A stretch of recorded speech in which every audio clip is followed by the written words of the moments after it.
Бул негизги бул мыйзам долбоорун колдошубуз керек. Бул биздин экономикабызга жана биздин ишкерлерибизге өтө пайдасы чоң.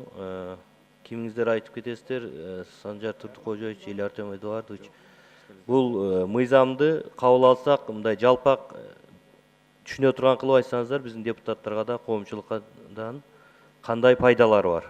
Ошол мисалы электрондук отчетко өткөндөн кийин биздин ишкерлерде текшерүүлөр кандай болот? Болобу, болбойбу? Мисалы электрондук отчетко өткөндөн кийин ал ошол ишканага биздин фискалдык органдар барып текшерүү укугу барбы же жокпу? Ошону айтсаңыздар.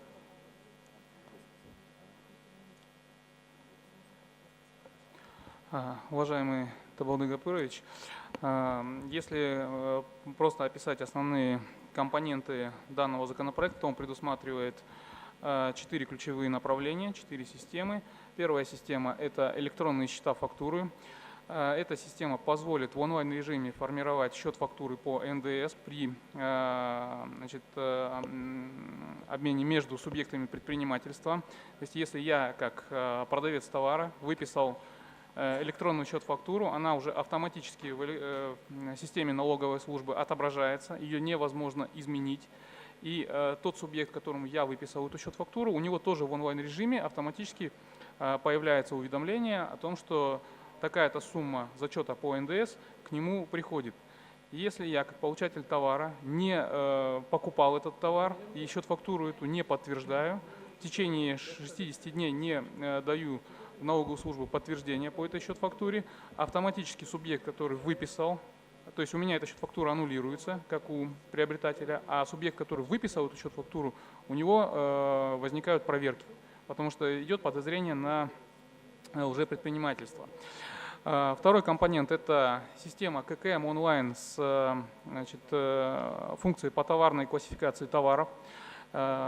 Здесь эта система будет увязываться в электронном виде с системой выписанных электронных счетов фактур для того, чтобы отследить полный оборот товаров, который происходит, то есть полноту уплаты налоговых обязательств. Речь идет о том, что если я не плательщик НДС, реализую товары в торговой точке как с использованием ККМ, то есть при этом я показываю у себя приход по счет-фактуре, соответственно, по каждому товару будет видно, что я продал и что я купил. И если я, допустим, продал один вид товара и показал приход этого товара, не другого товара, тогда будет, соответственно, уже разрыв, и налоговая тоже будет это в онлайн-режиме видеть. Хорошо. Артем Эдуардович, коротко скажите, плановая проверка будет или нет?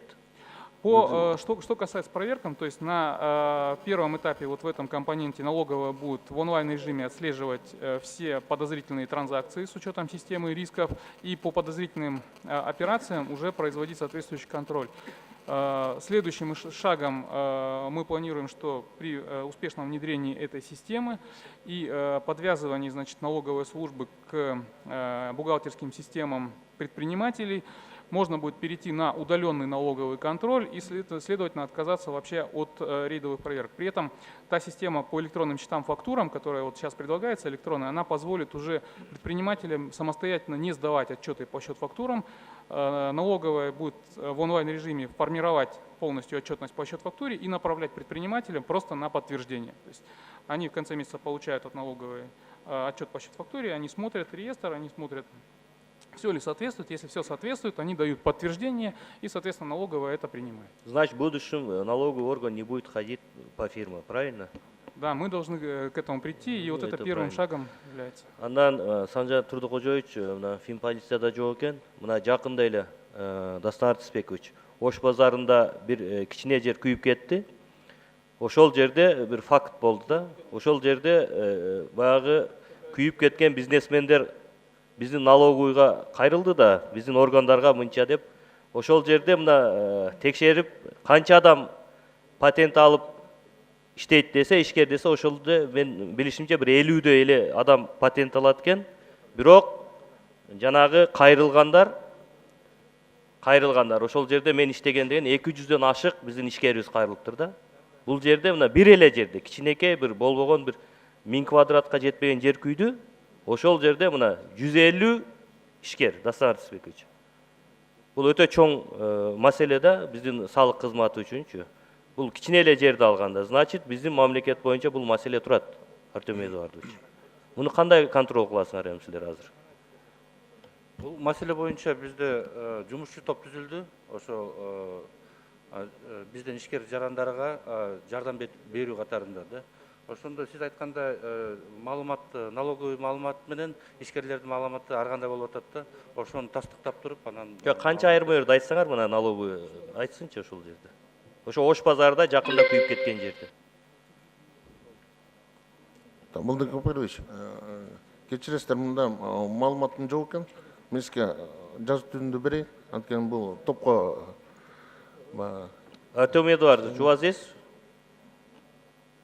Уважаемый Табалды Гапырович, по данным за декабрь 2017 года на территории сгоревшего рынка было выдано 56 патентов, ну или около 60, я сейчас точную цифру не назову, порядка 60.